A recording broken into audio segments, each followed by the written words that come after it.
Well, I'm sure we're all thrilled we finally know who Vice President Kamala Harris has decided to pick as her VP to run for office.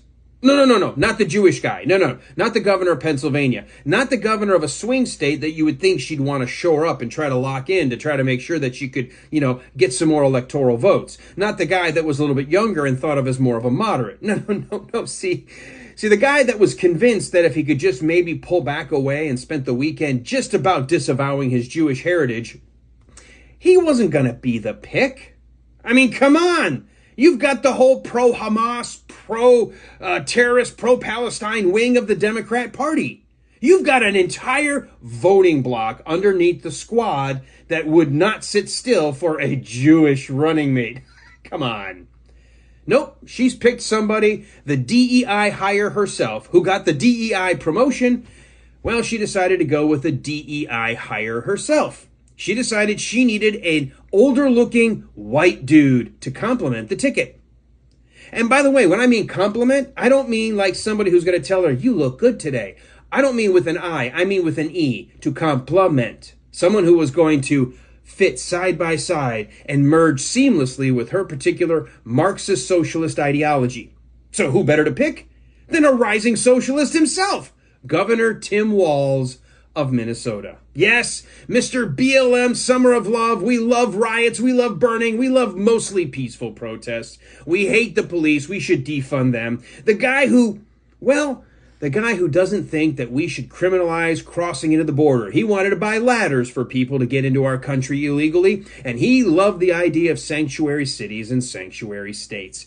Yes, the defund the police guy, the lockdown guy, the let's rule through fear. Oh, what a perfect running mate for the Harris-Walz candidacy. Now, I usually say we don't need to go too far back to look at record to record. We don't want to go back 30, 40 years on people or back when they made youthful mistakes. You can look from 2019 on with Governor Walz. You can look at where they are in the city, or in the state, actually. You can look at what happened with the Summer of Love. You can look at what happened since. You can look at, in the last 6 months, squandering an $18 billion surplus.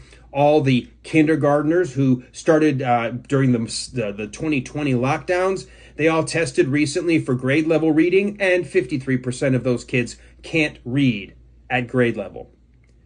But there is a phrase that I think we do need to go back just a little bit so you know who he really is. Outside of all of this, show me your history, as I said on my show today, and I will show you who you are. Just after 9/11, a lot of us in this country were feeling unified and patriotic.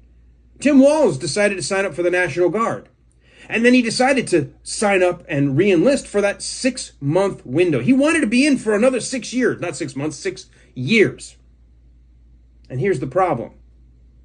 When he found out that his unit was going to be deployed to Iraq, he quit.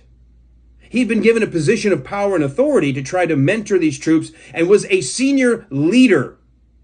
But when it came to going into combat, when it came to fulfilling his oath, when it came to supporting the citizens of Minnesota, when it came to supporting this country, when it came to supporting his brothers in the military, he abandoned them. He quit. He ran.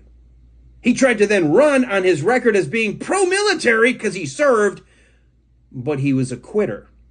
And he quit because he didn't want to actually go into harm's way. He is a coward. He is a socialist. He is an anti-police, anti-constitutionalist. He is a true socialist Marxist. He's a perfect complement to Kamala Harris. Show me your history. I'll show you who you are.